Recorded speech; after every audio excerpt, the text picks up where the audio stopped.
Welcome, sports fans, and thank you for joining us for another insightful episode of In the Tunnel Sports Podcast, where we not only tell it like it is, but tell it how it can be. I'm your host, Nicole, with the K and the Y, and I'm here with my co host, Patrick the Truth Truesdale. What's up, H-Town? What's up? Happy to be here. And today we have a special co host. Let's see, where can I find his wonderful picture so I can put it up there? Where is it? Where is it? There it goes. Former Kansas City Chiefs running back J.J. Smith. Hey, what's up? How you doing today? Boy, I'm well. different hairdo. Right? These two go way back, so yeah. anything's possible. We have Kansas, Missouri in the house.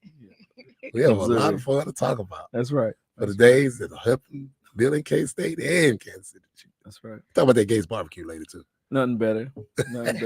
Kansas City, the home of barbecue. We already know that. Oh, Lord. I've never been there, but I've heard that. Oh, know about that. I know. Okay. Anyway.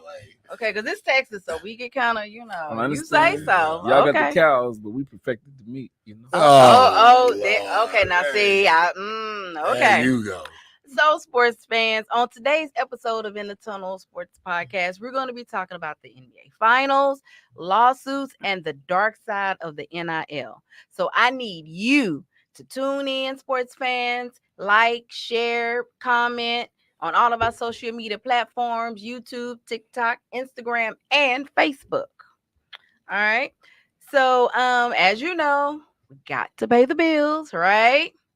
So, this episode is sponsored by the Overstreet Law Firm. Facing a legal storm? Unsure where to turn? When you want your criminal case dismissed, there's only one name to remember: Brian E. Overstreet, the bow tie lawyer. From minor charges to serious allegations, Brian Overstreet is the answer when odds seem stacked against you. With 25 years of experience and a track record of success, Brian is the defender you want and need in your corner. Don't stress, just call the bow tie lawyer at 281-820-4LAW and let the Overstreet Law Firm fiercely defend your rights. All right. So today, guys, it's one of our things that, we don't always like to talk about, but we do like to pay homage. And today we do have someone on the horizon that we like to pay honor to, and that's Bill Walton. All right. So just a little bit about Bill. He died Monday at the age of 71 after a prolonged fight with cancer.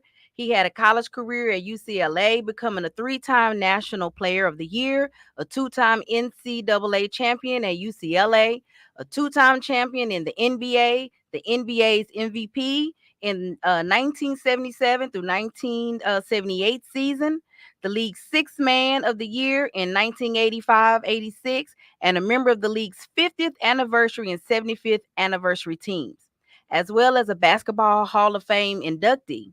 He was a man who really had a zest for life and happily displayed it with his regular presence at league events.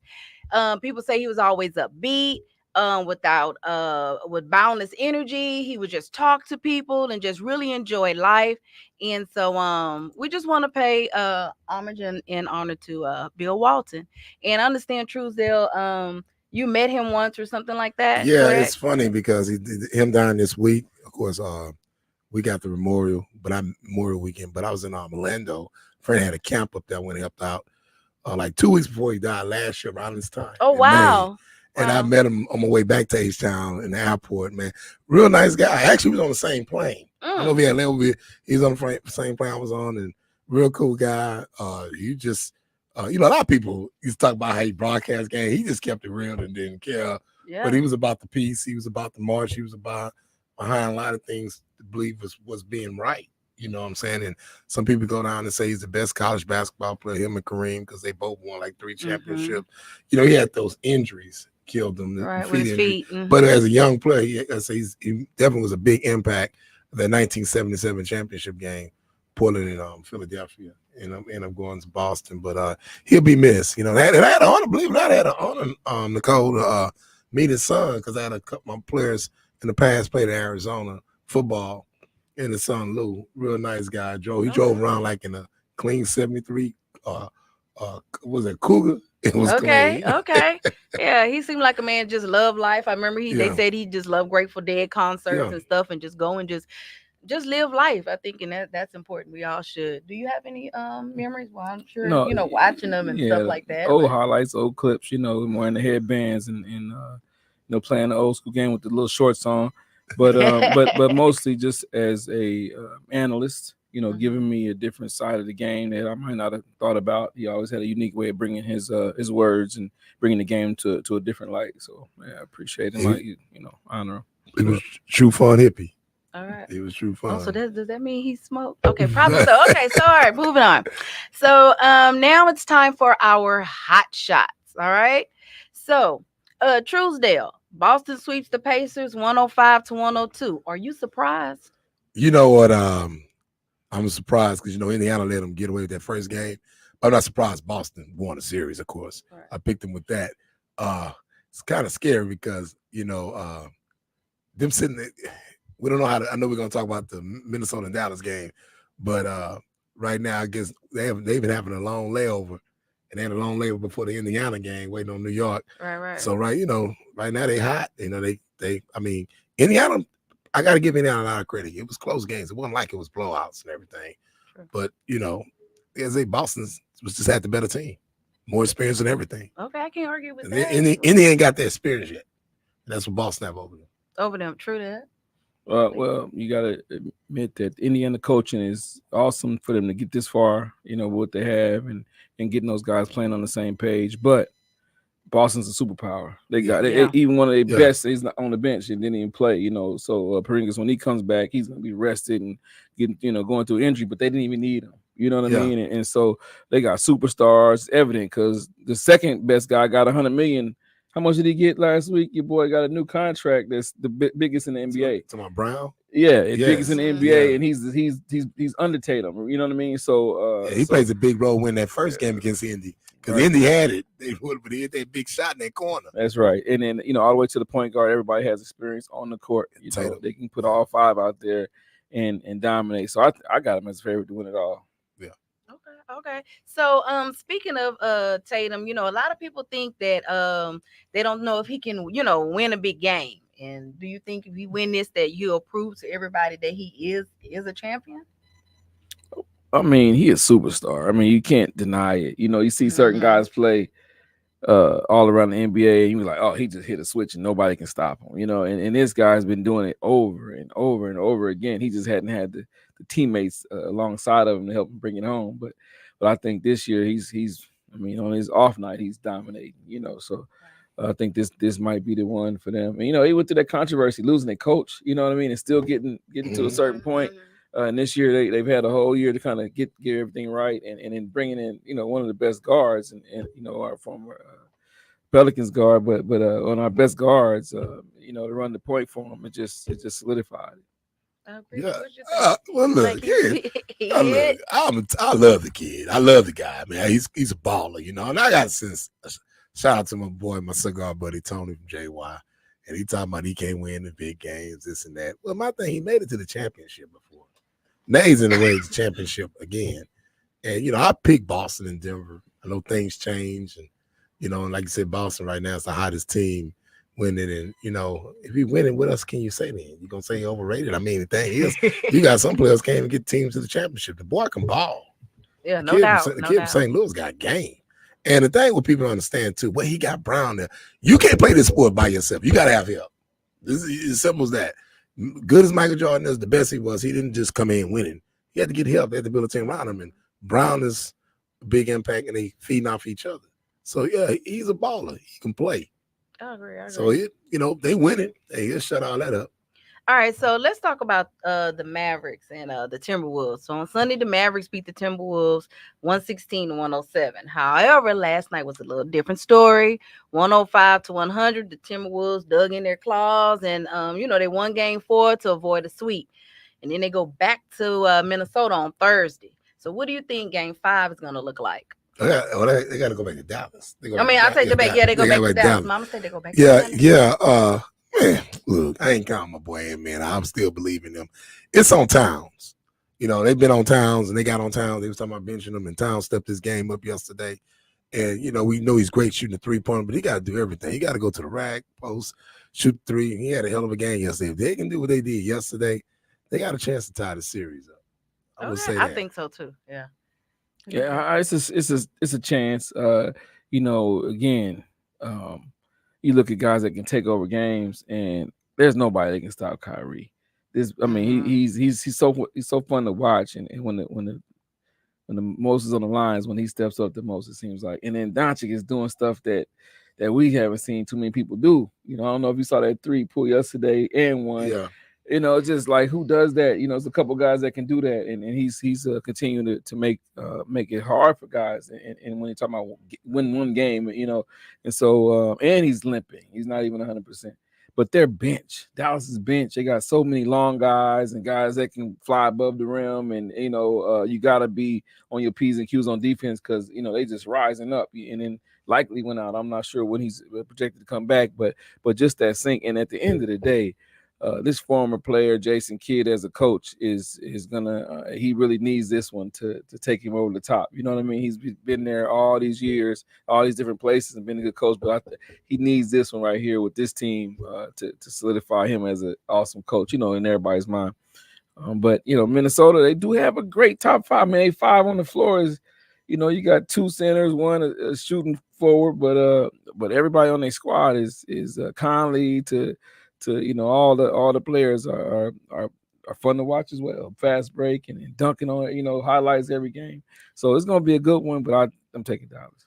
Yeah, I say this about Dallas. I got to give their front office a lot of credit. Tyree Irving, he finally matured, finally stepped it up, because I've been telling everybody he's been the best point guard in NBA. So I'm not surprised what he does, because when his mind right, I know what he can do. It's just that his mind just ain't been, and if they end up winning this series, I know them people in Boston gonna be booing the hell out of him, because what he did up there and the craziness he was doing. Well, it wasn't. You talking about the mind? Some people you got to take a break. You can't do it for everybody else. Sometimes he did take a break from the game. It's like, Skip it. I need to get my mind right. Yeah. Well, yeah, he did it his way. He took a break, but it was some other things he was doing was unnecessary though. Now, well, he's speaking his truths. We'll talk about that later. But he's speaking his truths, and if he's wrong for that, then you wrong. But not letting him speak his truth and step away if he can't. It's a different world now. You know what I mean? And look, it must have helped him, because he in the finals right now, balling out. Yeah, everybody talking about Kyrie. Yeah, but you just ain't gonna sign no big contract. Talking about you just gonna sit out. Talking about you got a problem. You work hard to get up here this long, man. Please, you better take care of them problems. You got better go get that fixed. Teams got stuff to get that right. Yeah. Come on, man. Well, hey. The boy finally quit tripping and stepped his game. He's the best point guard in the league. He can meditate and drink some hot tea, some green tea. Right. What it cost? So you said the video game, go rub the dirt on the kids. They got people for that. Yeah. All right. So, JJ, we're about to enter what we call inside the locker room. Okay. So, inside the locker room is, outside of the game and, behind closed doors, things that are going on, with professional athletes. It smells way better than inside the locker room. I just might add that to you. Right. Egyptian. Okay. So in episode 3, Truesdale and I, we talked about Marvin Harris Jr. And his wits about not signing the NIL deal, and doing his own thing. Right. Okay. So however, there's been some problems. All right. So after I read a Sportico article on the situation, Fanatics, which is a brand, is now filing a lawsuit against Marvin Harrison Jr. And Fanatics claim that Harrison entered into an agreement with the multi-billion-dollar company, and they insist it is fully binding and an enforceable contract. In May of 2023, Harrison Jr. was represented in the deal by his father, and who's also retired NFL, Marvin Harris Sr., of course. And Fanatics claim Harrison Jr. had been paid after signing the deal, but has refused to fulfill all of his contractual obligations. And there are a lot of details, that have been redacted, for public that we can't see. However, there are some unredacted portions. And Harrison Jr. warned fanatics that he's received competing offers from rival trading card companies and demanded fanatics meet or exceed those offers. The complaint also maintains Harrison Jr. violated a confidentiality provision by sharing in misleading ways contractual information to ESPN. Fanatics demand a jury trial and estimate prospective damage to be in the millions of dollars. Harrison Jr., he might argue that there's no enforceable contract, that was formed. And although the complaints say that the NFL rookie signed a binding term sheet and the Fanatics made payment to him over several months, Harrison Jr. might insist he interpreted the term sheet as preliminary, or aspirational agreement, and that he was still negotiating with Fanatics.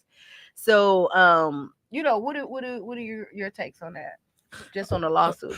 I'm not really sure of the case and too much about it, but yeah, when you start your career off in the NFL with court cases and all that stuff, that's just a major distraction. And how I look at it on the coaching side, they're getting the guy they wanting to pour into the playbook and gel with his teammates, but he got to spend time talking to lawyers and prepping for court cases, possibly. You know what I mean? So that's the only downside to this. But you have to be careful what you sign. I mean, it's definitely important. And his dad, as his representative, should look at everything and then went in and out of all that stuff. When you come out, there's so many people coming at you, to sign. Like they give you a box of 5,000 trading cards. They said if you sign those, I'll give you $2 a card. And you as a college kid, you're like, sure, okay, I'll do that, no problem. Hey, sign some of these cards for me, But just to get to that 10,000, you know what I mean? Right. Sometimes you do things, and I don't know if he needed it or not, but he should have definitely paid attention to what he was signing. And if that was okay, then he shouldn't have a problem. Right. Yeah. Because I don't know if it was just him and his dad representing him. And sometimes that can be kind of an emotional thing, because it's close ties, or if it was his dad and a lawyer. So it didn't necessarily say that. But, I agree. You need to be careful, I mean, if you sign something, you got to do what you got to do. Now, if you don't want to do it, you got to go through the process and hire an attorney and everything. So my thing is, his dad been in the business. If they sign some papers, say, you got to go ahead and sign it. Because if you don't sign, what happens? That's when people want to take you to court.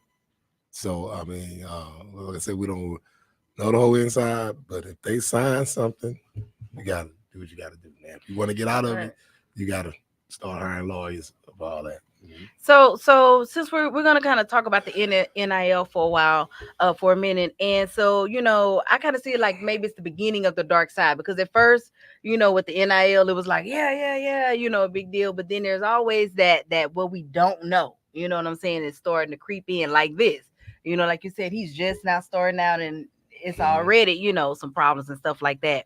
And so another darker side of that is as they have this saying, you can run, but you can't hide. All right. So as we know, like Shiloh Sanders, he filed bankruptcy, after $11.2 million lawsuit, and when he did it, he didn't disclose that information to the court. That he had, NIL deals and stuff like that. And he just declared his assets were worth like $320,477.10, without the NIL deals. And so now it's coming into, kind of question and stuff like that he's worth, even more and can afford, to pay Mr. Darjean, they say that the NIL has a significant value of $1 to $2 million. So again, do you think, either one of y'all, do y'all think like that's part of the, that whole dark side, is that, this is something new, but, we need to, people need to look at everything, Yeah, I mean, you getting sued. So whatever money you make, you got to pay them people. So like, okay, so are you saying like, okay, he's declaring bankruptcy, right? Yes. But he's making all of this money. Yeah. So does that now mean Mr. Darjean can come in and say, hey, I'm gonna take this, like the repo man take, come in and take the money. Pretty much. I mean, if you're getting sued, and whatever dollar you make, and it's public and it's on paper, they coming. Right, So I right. mean, it's just you can't avoid it. And he's making good money NIL. Good, he's making good money with NIL deals, but all of it's getting taken away. Right. Because you got to pay that man As back, fast as and he make it, he yeah, he's gonna losing have to. it. Yeah, y'all lose it. Do So y'all understand why this guy sued him? Do y'all know what happened? Let me break it down. Because I work in a school right now, and what happened was he was on his phone during class. yeah, we saw Right? no, You no, know so about you know yeah, what I'm no, saying? yeah. And So he documented got sent everything. to the dean or whoever that was, who somehow got word to his parent, hey, he's on his phone. He wasn't supposed to be on his phone. Parents said, take the phone from him. You know, so in the between time where he's in high school, him and the guy get into it, which was wrong all day long, from Shiloh, and he gets into it because the guy's trying to get the phone. Now, how far do you go to take somebody's phone? Do you really like put your hands on them and saw them? Like, should that happen? Like, you know what I mean? First of all, I didn't think that should have happened, right? And then whatever altercation that happened, that was in high school. Now you wait years later, this man is now in line to make some money. Now you come out to sue him to Let get me some ask you a money. question. Let me ask you a question. If your daddy get on TMZ and talk about you, and the boy go back and tell people that he's a woman beater, what you gonna do? The man wasn't even gonna sue. Yeah. Until that happened, that's when he did it. Now you got to pay the price. Now Yeah. you out here being an asshole because who your dad is. You know who my dad is and all that. Right. It's called respect. You work in a school, so you a head coach. Let's be real with it now. That man did everything he's supposed to do, and you get physical, man, and the man and get hurt. And how you get hurt, because you're in school, you can slip over everything. I got a friend right now. He about to retire. There's a big fight happened at the school. He about to sue the school district. Can't say no name, can't say no school district. It's all on videos. Everything is right there.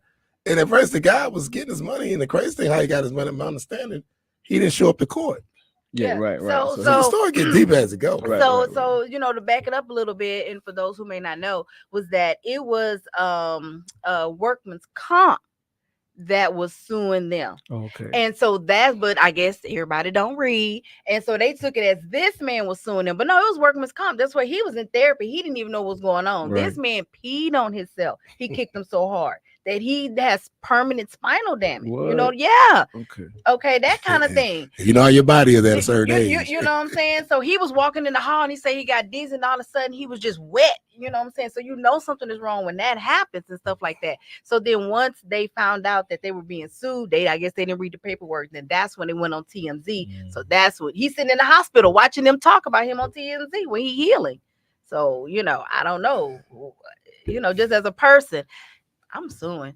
You're talking about me and I'm peeing on myself. Right. And then if you have a medical problems too, because just like the cop shot the boy up in Bel Air, baseball player went to Bel Air and prayed. Mm-hmm. That cop, he got away. He should have went to jail, but he got to pay that man for the rest of his life down there. That man got a bullet in his back. His bullet was going out. Any injuries. So whatever you own private stuff, boats and all that. People got to sell all that stuff. You know what I'm saying? And so you got to understand that happened 4 or 5 years ago, but the jury's still out. Yeah, the injury is still there. And the law's still there. So people can wait 3, 4 years to take you to court behind things. It ain't never over. I guess my I kind of lost train of thought. My question is, why wouldn't he show up to court? Right. If they saying that he out for a quick money grab, why would you not show up to court? Yep. I don't know. Yeah, it's like I don't know, but okay. And the thing is, America, it's about the dollar over here. So whether money grab or not, people gonna do anything for money, man. And it's sad to say that though. Gonna do it. And like I said, he wasn't even gonna do anything. Because he was already getting his money. But after all that, they did that, okay. So basically, you gotta watch what you say. It could put your foot in your mouth. All right, so we're gonna go a little deeper into the locker room, okay? So it's gonna get a little messy in here. So, of course, like we talked about, lawsuits are never fun. They pervert your conscience, impair your health, and dissipate your property. Okay.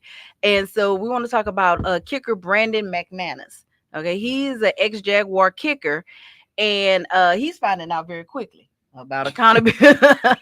So he's being sued by 2 women, Jane Doe 1 and Jane Doe 2, who alleged McManus sexually assaulted them during the team's overseas flight to London last year, where they were playing a back-to-back game in the NFL's international slate. And I'm gonna read it here. The flight is is alleged to have quickly turned into a party. McManus and other players disregarded the flight attendant's personal space. McManus is alleged to have attempted to recruit three other flight attendees to the party by passing out $100 bills to have them drink and dance inappropriately. Jane Doe 1 claims McManus tried to kiss her when she was seated during a turbulence and started, grind, and twice he started grinding up against her when she was serving the flight's meal service. Meanwhile, Jane Doe 2 claims McManus grinded up against her when she was serving the flight's second meal. So the lawsuit also alleges that the Jaguars failed to supervise McManus and create a safe environment for the staff serving the team. And now they're seeking in excess of $1 million and demand a jury trial. All right. So, JJ, we talked and you told me how, you're a life coach and a motivational speaker and you talk to your students and stuff. So I want to know, like, how do you address important life skills and issues with your team, particularly like those related to sexual assault, discipline, accountability, responsibility, and consequences of one's actions? Well, first off, the alcohol. That sounds like alcohol was probably involved in that situation with this guy on that long flight. And as far as team wise, where's his holder, where's the punter guy that he's close to, like, somebody has to say, man, hold up, that's not right, he's up on that, but building a culture to where you don't allow people to slip, you don't allow people around you to do wrong, you speak up and have the back, as a brother. That's one way you address implement it into the system. So when stuff happens, it's kind of dealt with. You put leaders in charge that make sure the young guys or the people who are a little edgy will stay in line. Right. And as a leader, you got to model the behavior. You got to be the one that shows how to move and everything. And so those that are following you can make sure they're moving in the right direction. Right. So what are your thoughts? I'm gonna say it like this: there's always a lot of drama goes on airplanes dealing with athletes, with airline stewards. Why is so? Now, it's another side story. It's always two sides and three the truth. Mm-hmm. And I agree with you. They got to control themselves. They got to be careful because these girls will set you up. Because not all airline stewards like this, but those are pretty much the most whopper career women, or professional women that have a career, are airline stewards. They out there trying to get a dollar, get a star, and in any way they could, they're going to get you, sue you. I think Dave Winfield got an airline steward pregnant on the plane in the back in the day. So all this stuff going on. And I guarantee I wouldn't be surprised if he probably was familiar with some of them airline stewards why he did that. But you got to think, though, you got to be careful, though. And, you paying them $100 because everybody going to do what they got to do to get a dollar. So I know that's a long flight to London, but, he should have think better than that, though. And it's the leaders. He should have think better than that because most of them stewards, they partner with them guys when they go to them time. You know that. Come on. Yeah, I just imagine like when he was talking about the $100, like was he like had a money gun or was it, how was it? Because they said it turned into a party. So who else was, they was all on the plane. So it's kind of just question to me, was he by himself just doing the money and dancing appropriate, or they were all in it, but he got just a little too, had a little bit too much wild turkey. Yeah. Right. It got out of hand. Yeah, if it was my daughter, I wouldn't want no man like, doing stuff that, he wasn't supposed to do, especially in a position like that. Position of power, a professional athlete. So yeah, I mean, if he did those things, and rightly so, he deserves it. To retire them from the airline business. They leave about 9-10 years. Yeah. All right. So Tunnel Sports fans, we want to hear from you. We want to know what you think. Do you think flight attendants and Darjean are just out for a money grab, or do they really have a legitimate case? All right. So I'm gonna flip the coin a little bit, and we're gonna talk about McClain. Because he flipped, a coin from Florida, Colorado as a walk-on. So what do you think this does for the Florida Gators? I mean, they're getting them as a walk-on, which they're getting them for cheap. And then on top of that, if this is gonna be a big test. What they said what happened in Colorado, we'll see if it happens here. If it really did happen like that in Colorado, he got to step it up and mature. So this is a serious program right now, and I can tell you right now, Florida ain't gonna have time to play. So he better go there with his A game. Okay. Yeah. What's your thought? I don't know. I think if he was one of the top two, he still would be there. Some tells me he wasn't in that top two rotation and felt like he should have been, so he got out of there. I really think that your boy over there, nobody's gonna set him on the bench, Hunter, because when he gets out there, he performs, shines, and it's clear to see. So I just believe that we don't know all the ins and outs about it, but he was the top guy coming out, so we wish him well. Well, they say that, but a lot of these kids don't be what they say they are. And you know how to do rankings for a living, and a lot of these kids be overrated too. They pump up and everything. So we're gonna see what he do where he's at. I mean, he leaving the University Soul Circus to the Gainesville. So we'll see what happens. Because I'm about to see talking about the story. With NIL, does he really need his school paid for? Right? You know what I mean? So he probably has enough money to cover 2 tuitions. I don't know about all that now. I don't know if we're getting NIL because especially after this right here. So, but at the end of the day, he's getting NIL. He might be getting a little. He was the top player coming out of high school that year. Yeah, but it's also they ain't about being a top player. It's also about your numbers too. Not for so I could be right. Not for some companies because Manny came out with money on the table before he even stepped on the college. Can I ask you a question? And one kid from Dallas. Can I ask you a question? Got $1 million. What's his last name? The kid from the no, kid. No. What's the kid last name you said earlier? All right, it goes on. No. It's not just him. Manning. It's not just him. Manning. Okay. It's not just Manning. That's enough. It's Manning. So you're going to get money. So he can it's about numbers. You could be ranked number 9 cornerback in the country. You can get more than number 1 because he was you got number 1 millions in the country. You could be ranked number 1. But if he don't have 1 million followers, them companies going to give people with the followers. No, let me tell you this. Man K. Nice this. Hold up. Man K. Nice is talking about this. You know this. In 2023 and 2022, if you a top recruit, when you go to these colleges, you going with money in the bank. They giving you something. Yeah, they give you something. They give you 150 without even touching the field. JJ, we're talking about companies. JJ, we talking about companies. Before we got on the air, me and K. Nice was talking, and he said, in the music business today, it don't matter how good you can sing, entertain. It's about your numbers, because you can have another artist on that record label. They're gonna put that artist out there big because of the numbers. Well, he was number about 1. Numbers. He was number 1. He said numbers, social media numbers. Mm-hmm. Yeah, it's about social media. Yeah. We're talking about a Manning, and he can play. Well, I'm talking about Manning. Manning's Scratch out said Manning. Scratch said Manning because there's 1,000 more guys that's not Manning that got paid to go to college. Yeah, it's a lot. Yeah, and more than that even. And some of them got it because of numbers. So he has money to pay for his own school. Right, but they're not giving these freshmen a lot of money anymore. They give them a certain amount in the numbers. Now the school's paying them. We got a whole nother subject to talk about that. But okay, let me ask you this question. So Texas A&M was offering you Texas, right? Notre Dame and Colorado, and it came down to you don't think those alumni are offering that kid money? Yeah, but see, you got to understand this. Businesses though are getting these kids deals. Now you got the schools gonna pay you, but it's also businesses. So if I had a cell phone business, I want that kid that got the 1 million followers. It's like you having a podcast. That help your podcast out. You bring somebody on there with 1 million followers. You gotta think about it. Yeah, that's what it's about. Alumni want to win. They ain't something. You talking about companies. I'm talking about alumni. Yeah, well, I'm talking about companies. No, and they's like, we want to. What can we do to win?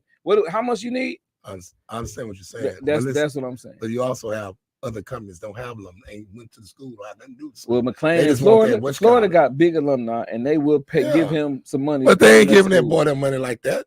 They're not giving that. He walking on. They don't give a walk on money like that. Come on, man. You should check into that. And man, they got other players. They trust me, worth money. He didn't have like to walk the kid on. Lagway. They paying out there with it. And like I said, we don't know. Some of these schools ain't giving them everything because you got that other kid about to sue University of Florida because they supposed to give him a lot of money. That's why these schools had to finally realize we got to go ahead and pay them. And then NIL is killing us. So now they stepping it up.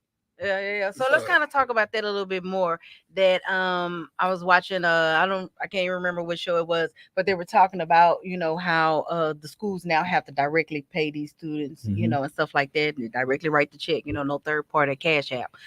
So, it's like there's no more amateur. They coming in and the statement that the commentator made was that, the only difference between the professional and college is that you have to be enrolled in class. So what are your thoughts on that? That, at first, because you entering college and playing ball and stuff, those opportunities, well, actually both of y'all, those opportunities weren't, there and stuff. And, yeah, you may got a scholarship, but you still was hungry, that kind Right, of thing. right. But now they're going in. So, my thought was, so kids who want to play football as a youngster, when they're in middle school and high school, they need to already start having a type of focus and mindset, because you can't be amateur. You just can't, go in any kind of way if you want to get paid. You Know know what what? I'm It's saying? funny you said, Nicole, because you have people running around here and they putting up getting their kids social media and Mr. D1 and all that. And right now, man, it's such a big business. It's huge business. Money now, you got to be prepared. You got to be ready. Some of these kids might end up getting a good scholarship, getting to a Power 4 school, and that's for a Power 4 conference, ain't no more 5. But you have some kids may get to that school, may get to a UCLA, may get to a Notre Dame, may get to LSU or Texas. But you got to perform. Your butt don't perform, they're going to tell you to go. And the cold part about it, some of them might be playing good, but they might want an older guy at their position and best to tell you to leave. So your mindset got to really be ready, got to really be focused. Some kids might have to start off at a FCS to prove themselves and get better, then transfer it to a D1. But it's wild, it's crazy. And a lot of these kids get all these fake offers from the beginning, but at the end you see where they're going. But you have to really be focused. It's always been a business, but it's a big, big business now because they ain't number semi-pro. Think about it. So, and you still got to get a degree. I don't care what nobody say, because once you quit playing ball, you're not getting no more money. So you better leave there with a degree. These schools tell that mentality. Schools, right? Life because because everybody ain't going pro. Right. So some of these students, they need to get that degree, because even if they are getting paid from the school, once they get paid in that degree, that's the end of the line, and then they have to. Have to go from there. There's no guarantee you're gonna get drafted. And walk on, you're gonna. And hope you make lifetime relationships, may work for the company, have stock in companies that give you NIL deals too. That's a good other side business, especially when you get deals and close deals with them. But it's getting hectic. And so you were talking about something about being focused and the mental, and then that's what brings us to today, our game changer, which is also our co-host JJ Smith. What a picture! And and I had another picture. I don't know where it is, but okay, there we go. You was in the uniform and everything. Okay, yeah. So we talked, on yesterday and everything, and I really like where you were talking about, the physical and mental conditioning and stuff. And so that kind of goes back to what we were saying, when these students, if they want to go, pro or whatever, or go all the way, how they, their physical and mental. So before, think about that. But before we go in there, I want to formally introduce you. Okay. Because this is a wonderful man. All right. So as I said, our game changers, our special co-host JJ Smith. So I'm just gonna read it off. Okay. Kansas State all-time leading rusher, all-time leading touchdown, finalist for the best running back in the country, All-American team captain. In 1995, he became a free agent and signed on with Kansas City Chiefs as a running back. After retiring, became an athletic trainer, Kansas City Chiefs side analyst, commentator for CBS and Fox. 2005, coach NFL Europe team, where your team won the 2005 championship. Okay, the same year. You work with the youth in Nigeria. You were Columbia graduate with a master's in education and leadership, and now you are a high school teacher and coach in New Orleans. Yes, right? Okay, so they say you should diversify your portfolio, and I agree, but I want to know, what don't you do? Man. Yeah, what don't you do? I don't talk no mess. Oh, well, hey man, I make a living. I'm just born to talk. No, go, EJ. You got a great journey, brother. No, it is. It definitely is a journey. It's been a blessing. It's definitely not me. Me, I would have was first round pick, and I would have been a Hall of Fame NFL and been retired somewhere on the hill riding a four-wheeler somewhere. That was me, But how my journey turned out, it was perfect. It was how it was supposed to be. I wouldn't be here right now if it didn't turn out like it was supposed to be. Right. Understand, and that I thought I was going there to make all this money and live out my dreams, but I was actually went there to learn so I could pass on and give others information and knowledge that I have learned and gained to make their lives better. So I appreciate it. I've learned to, when I was younger, I didn't understand that either. I was mad at the world. Things didn't work out like I wanted and planned. And growing up though, I just had a focus on being my best. I have to tribute to my brothers. My parents. My dad worked hard here on the service station. He's from Louisiana and moved up from the South in the 50s into Kansas City and started working at a gas station. Then he owned it, and he was able to like build a bridge from rural Louisiana for folks that was getting spit on and smacked and talked What part crazy of to. Louisiana?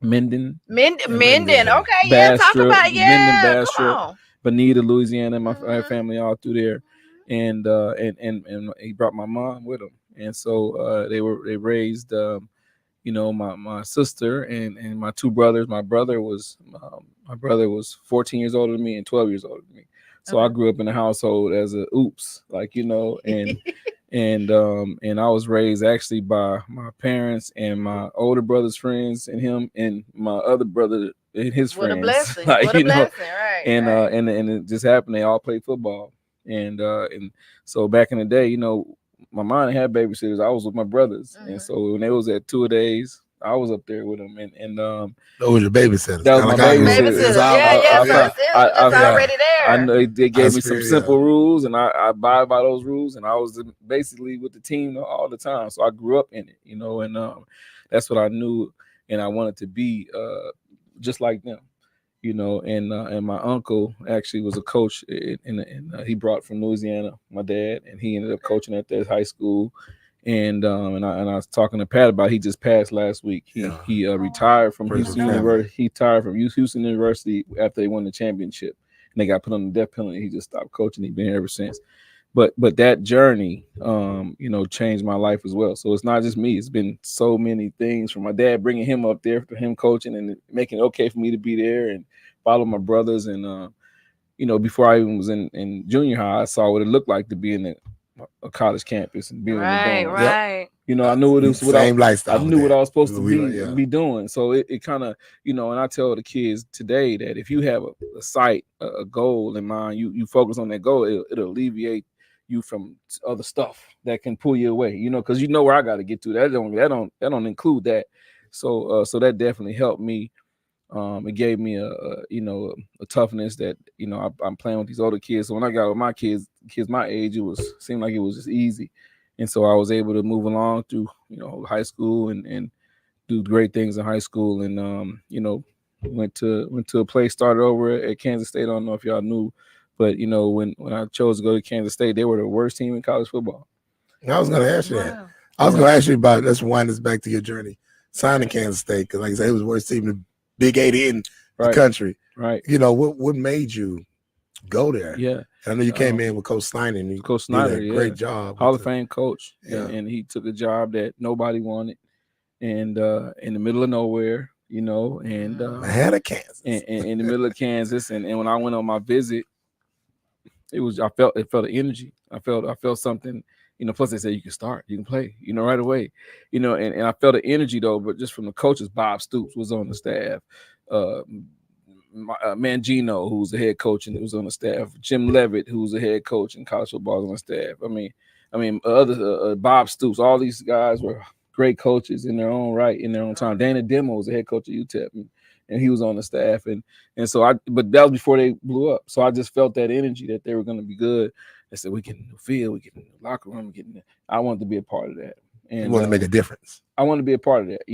Like Nebraska was one thing, and I had coaches that was like, if he doesn't, I was like, nah, they want me. I'm going somewhere Yeah. where they want me. And so we went there. They And, that, won. and that's why I say definitely making a difference Yeah, because they started winning one shot. they won one game the year before I got there, and then the next game they went to 5 games, and then and then I starting my sophomore year actually, and you asked me what changed what was the impact that changed my life. My first play in college, my first run was as a freshman. When I didn't play the first game, second game I was able to play, and I got in there. I had something happen. I won the game, 72-yard touchdown, my first touch, and that set the tone. Who was against? It was against I think Indiana State. Okay. And it was it was, I had the AT&T back in the day. It was a long distance award, so one carry, one touchdown, 72 yards, and they blew it up, and all of a sudden I was like, I'm giving me the ball again, you know what I mean? And so just have success, and then we went from 5 wins to 7 wins to 9, and went from the worst team in college football, and when I graduated, we were in the top 10. And and that was good to be a part of it. And then they took it to number 1 with Michael Bishop, who was a quarterback 3 short years later. So Coach Snyder, he had that plan all along. So that taught me, hey, you have a plan, you work hard at that plan, stay on that plan, it can pay off. But you got to be disciplined, you got to be committed, you got to have people to take you there. You know what I mean? So that premise kind of led me through like everything. All right. So as we go through K-State, and I had all these accolades, and the last game of my career, I had like 230 yards rushing. I broke the single season record, and I had the most catches of any back in college football for 2 years straight, and I finished on a high. I was projected to go first round, and then within the time we had from that last game to the bowl game, something happened to me. Like in practice, it really wasn't for the older guys. Younger guys were practicing, and somebody called me out. I got out there and did my thing, and something wasn't right. I feel like I pulled my groin, and so I just kind of eased up practice, did treatment, went on, never got fixed, never got healed. Felt like my groin was pulled, my ab was strained. We got to the bowl game. I was good for 1 series. I couldn't even run. I would lay in my bed and I couldn't pick my legs up like this. Oh, wow. And I didn't know what was going on. And then here comes the Senior Bowl, which I was in. You talking about Terrell Davis, Curtis Martin, Napoleon Coffin, and myself, right? And I was just faster than everybody. Me and Napoleon was right there. We was both 4.34 somewhere in there, but I couldn't even hardly run. These guys are showing themselves. All of them went on. So you never went to a specialist or nothing? I saw specialists from all over the country. All they was doing was ice and stem, ice and stem, ice and stem, ice and stem. You know what I mean? Like nobody could fix me. I went to saw a soccer specialist. Then we did, when you're doing the combine, you see all the doctors from every team. You don't just see one. You see everybody test you out. That's right. The physicals. They couldn't figure it out. Both your groins are pulled, your abs are strained. They talking and thinking. Nobody could figure it out. I knew it wasn't a good sign. I went from running 4.3 from a freshman all the way through to not even barely 4.9. Couldn't even hardly run. And so my stock just went right, plummeted. And then I knew it was bad because my roommates were getting called to go to Philly, go visit these teams, and I'm getting crickets, And so went to combine, couldn't work out. They came to my workout here at the school, couldn't work out. My agent said, don't run if you can't run. Now I ran track at college for my whole time, and was like, good sprinter and long jumper and committed, really participating in Big 8 and held my own, so I was a sprinter, right? When it was time to run, I couldn't run. So I was like, I couldn't figure it out. So the draft came, I'm looking at the thing, name didn't get called. Like, these people don't believe in me. Like, what I did wasn't nothing. I was mad. I was mad, big mad, as they say. And of course I couldn't go nowhere in the city because everybody like, what's going on? So I just isolated. I go to the gym late when it was about staying there and isolate. And I was in the gym one night and I was just sitting down, just like thinking, like, God, why are you doing this to me? Like, well, this is the most important topic. I've been running my whole life, 10-3 in high school, and top known as a top sprinter. And I'm right here, and all of a sudden I can't run, I can't move. Like, why? I'm thinking, I'm like, it's a hard time, and so I'm in there, and here comes a white dude in the locker room, and he's like, JJ Smith, like, yeah. It's like, man, what? I'm used to what happened? What's wrong? Like, man, my groin's pulled. It went down to that. And it was like, man, I played kicker at K-State. I know, I followed y'all, watch it the whole time. And he's like, so that a groin pull style? He's like, yeah, man, but my lower back hurts sometimes when my abs are strained. Like, I have he said, do you have like no strength in your legs when you pick them up? I was like, yeah. He's like, does sometimes it hurt, right? I was like, yeah. He's like, man, I had the same injury. I know exactly what's wrong with you. I know somebody that you need to see. What? And he wasn't a doctor. You'd been at every doctor. I ain't seen everybody. Now I don't know what's wrong with me. Man, he said, I'm gonna call him right now. I'm gonna call him from his phone. He called it, his house phone. People didn't have cell phones, in '95. I might had beepers. I might just say I was the first one on campus with a cell phone, but it had a bag and I had a hand. Oh, so you thought you was Lino Brown? It was like a dollar a minute. Hey, what's up? All right, peace, all that. Call me after 9. Yeah, just say. But anyway, Dak was gone. I put that away, But anyway, he called this guy and was like, "Well, can you come see me tomorrow? I might be able to see what you can do." So I said, "Yeah, I'll be there. What time?" He's like, "Come on in." Went in there. He's a former football player, chiropractor. Nobody ever turned me on no chiropractor. Doctors and trainers don't really like chiropractors because they feel like they cheated. Like, like they wasn't in the league now. They got a chiropractor on site. You know what I mean? It's important. But in college, none of that. We get there. He looked at, did an X-ray. He looked at the thing, told me exactly what was wrong. He said, "Look at this. Your hips are off. And that's causing your spine to go like this. And now you're pinching the nerve. And now you lose the strength in your extremities. And your back probably hurting because your foot's shorter than the other one. You hitting the ground hard." I was like, "Man, that makes so much sense." He's like, "Well, what I need to fix it?" He's like, "Jump on the table." I'm like, "What?" Jump on the table. So he did some stuff. My neck pulled out and all. It's like, I got up. I was like, "Man, I feel the same, And he's like, "Well, I just went to a chiropractor a week ago." Everything you said is spot on. He made me hug myself. Man. Yeah, so he said, "Let me work with you next couple of days, and then you'll be good." I went home. On the way home, I stopped at a park, and got out on the track and was just running.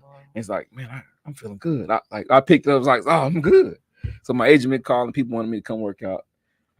What's that mean? I'm sorry.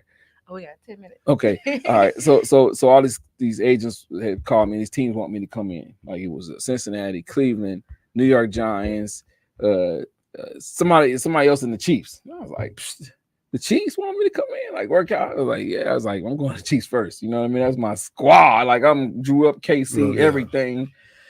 And he was like, "You don't want to go there." They got Marcus Allen. He's a Hall of Famer, MVP. He's gonna play. They got Greg Hill from Texas A&M, first round pick last year. He run a 4.2. They got 14 guys on the roster right now, and you're not gonna make the team. I said, "Oh yeah, okay." But I went to the meeting. I fired my agent and I signed with the Chiefs.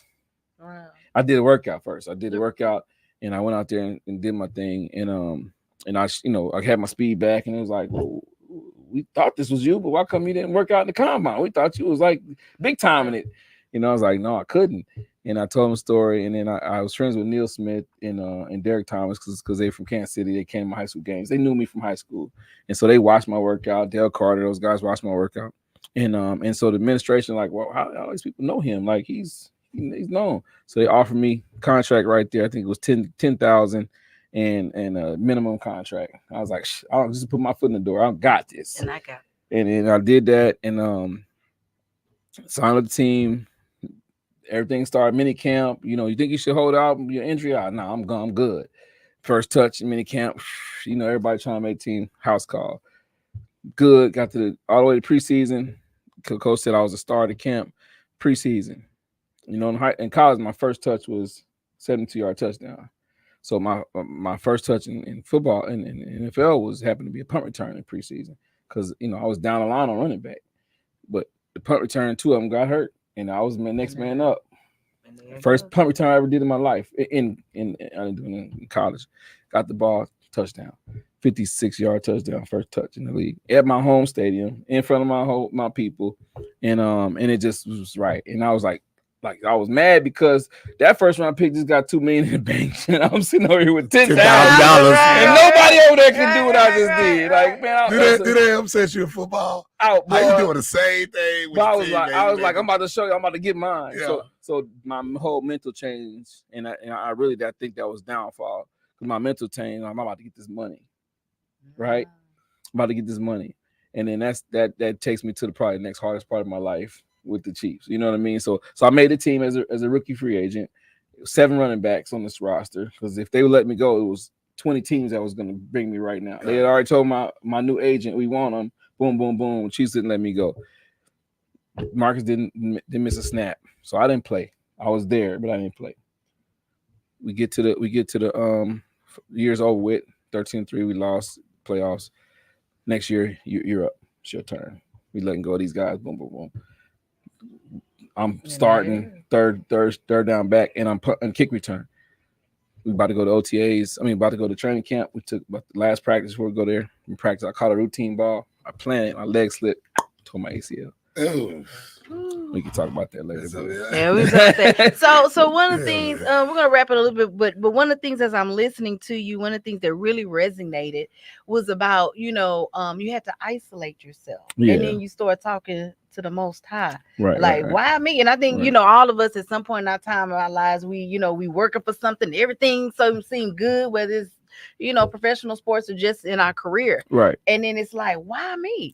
Yeah. And then as soon as you had that conversation, somebody the answer walked through the door. Right. And I find that just phenomenal because when those things happen to me, I literally get chills. Like, oh, there it goes, and stuff like that. You figure it out, and really. you figure it out. That kind of thing. Because had you not, even though you just needed a little adjustment, that could have caused you pain for the rest of your life, and then you walk in front and then your back and everything, and then you start developing miserable something because I know I should have been there. Yeah. I know I should have been. I'm good enough to. So just imagine the guy would have caught you like before you went to the Senior Bowl, your last game of the season. You would have been good to go. Good to go.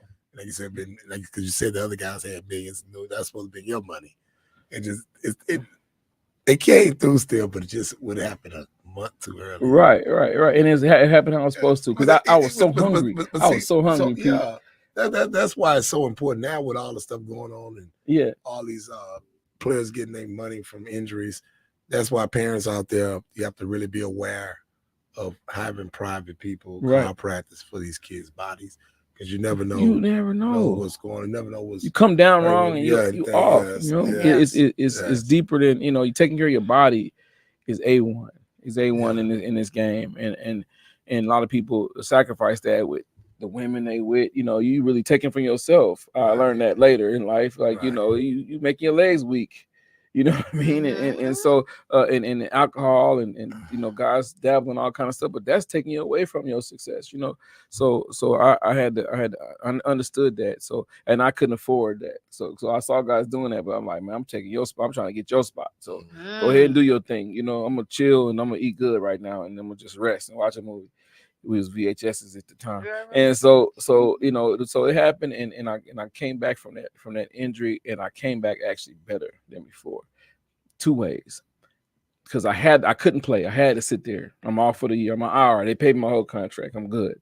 So, but some people didn't come to the stadium on IR. I came every day. I was in every meeting, every film session, everything, and that's how I learned the West Coast system. My first year, I was just trying to be where I needed to be, right place, wrong time. But when I sit there and learned it from a coach's perspective, because I couldn't play, I was helping the younger guys, and the guy replaced me. I'm talking to him, and I saw it in different fashion, and that's helped me out to this day because I still coach the same stuff that I learned in that room, in those rooms. You know what I mean? To our students, you got smart kids, they pick it up fast.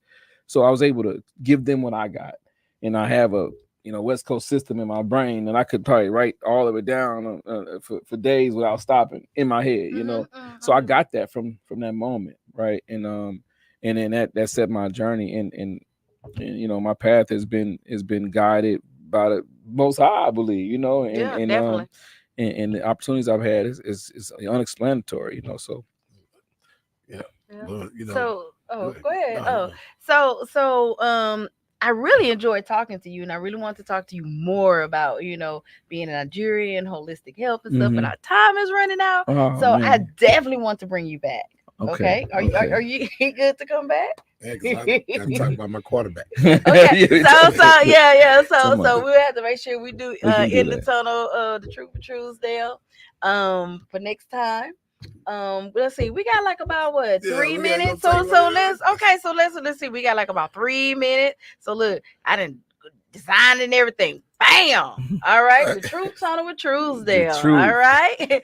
So let's talk about the quarterbacks for this year. Okay. The truth about what starting quarterback got more pressure on them this year. People thinking about that, think about this. I think the quarterback gonna have a lot of pressure on this year to perform well. It's Deshaun Watson. To me, that sister, you have a man came off the couch and had a run with them. Mm-hmm. Then you fit better than that sister on the center. Him sitting out a whole year. The pressure on him, all that money they paid him, the pressure's on him. So he got to step it up this year. Okay. Right. Yeah. You're right. Out of all the quarterbacks. And everybody saying, you know, Russell Wilson. And nah, it's Deshaun Watson. He got to step up this year. Like I said, all that money they paid Deshaun Watson, and like I said, man coming off the couch and end up going to the playoffs. You know, made that long run. You're sitting out a year. The pressure's out on him. It's just the truth. To me, he got more pressure on him than any other quarterback in the league. All right. And what are your thoughts? About Deshaun, Yeah. I really The most what quarterback you think got the most? well, pressure? I think you hit it right on the head. You know, he's everybody wants to see what's going to happen after the thing. Right. You know, he didn't really get to flourish because of the injury, but can he return to Deshaun Watson as the Texans as one of the top quarterbacks in the league? That is a lot of pressure to see if he can do that. You know, Yeah. he went through a lot. You know, he went through a lot of exposed his personal life. So Yeah, can his he put that stuff fetish problems, his injuries. I hope You said you went through messy. yeah, I heard they gave him a contract and a masseuse.